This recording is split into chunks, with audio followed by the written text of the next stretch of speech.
What's going on, everybody? This is Mattdoesfitness, and a guy wakes up in hospital after an accident and shouts, "Doctor, doctor, I can't feel my legs." And the doctor says, "I'm not surprised, I cut your arms off."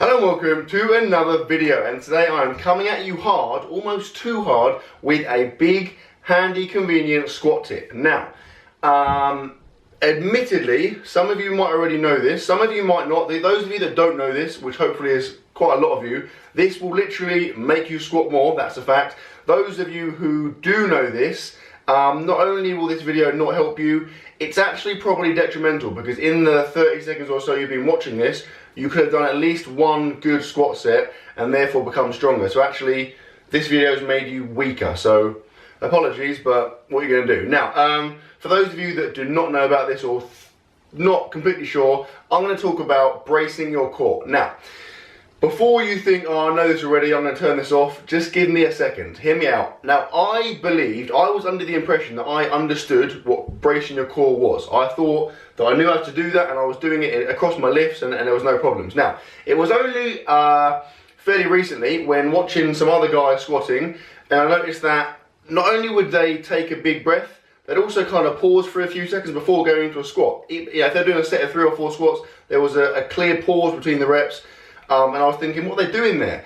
And so I started playing around with stuff, and it just kind of dawned on me. It just kind of had like a eureka moment in the gym while squatting the other day. And I made kind of somewhat of a bit like a mini breakthrough. Now, while I'm kind of talking to you about this, I'm going to be overlaying my squat footage because A, it demonstrates what I'm talking about, and B, I'm wearing tights. So a bit of a 2 birds with 1 stone situation. Now, when I'm talking about core bracing, what I'm going to talk about is essentially, obviously how you do it and then why it's beneficial. So in terms of why it's beneficial, when you obviously squat deep, which you need to do when you are competing in powerlifting, you've got to bear in mind that is a lot of force going that way. And obviously you are trying to get the bar that way. So it's kind of, obviously it's hugely counterintuitive. So in terms of anything you can do that's going to help reduce the force going that way is going to be beneficial. Now, when you hit the bottom of your squat, if you go to full depth, obviously you're bouncing your hamstrings off your calves, off your calves.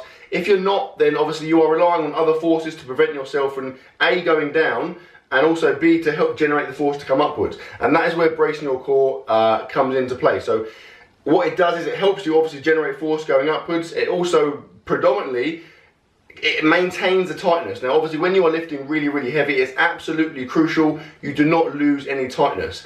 Even the tiniest little bit of loss of tightness at the bottom of the movement could be the difference between hitting a squat and completely bailing out. I've had a lot of instances in the past, and I'm sure there are a lot of you out there that have done the same thing, where you get to the bottom of your squat and you completely lose tightness, and it's only a slight misgroove, and it completely throws you out of sync. It can be, you could have the same guy with the same strength do 2 squats with the same weight. One of them looks ludicrously easy, the other one looks like a grinder, and that can, a lot of the time, can be down to a loss of tightness at the bottom. So that is why bracing your core is really, really important. Now, if you're wondering what are you talking about, what is bracing your core, I'm going to explain it to you now. Very simply put, you are creating intra-abdominal pressure. You are contracting your core area. Now, obviously, when you are squatting, I'm making the assumption you're wearing a belt. This is kind of more geared towards powerlifters or people that are squatting relatively heavy.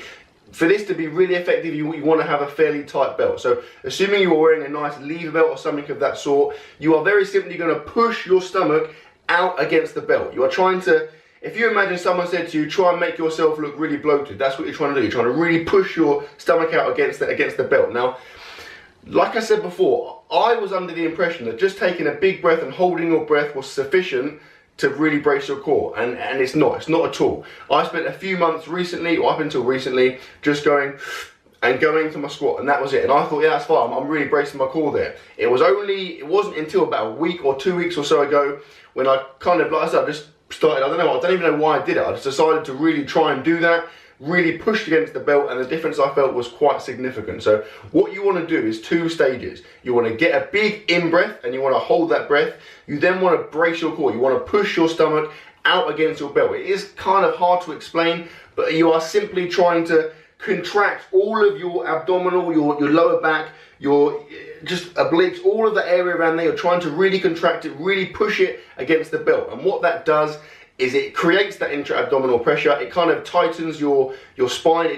It prevents everything from being kind of loose and lax. So obviously when you drop into a squat with a heavy weight, the last thing you want to do is be loose. You want to be as tight as you possibly can. That is obviously why wearing a belt is going to help. So by bracing your core, you are making yourself much, much tighter, much, much stronger and more resilient in the bottom of your squat, which in turn is going to contribute towards a much faster start to your squat, and obviously give you a much higher chance of success when it comes to finishing the movement, particularly obviously when we are talking about those fine margins when you are going for a squat PR, let's say in a competition.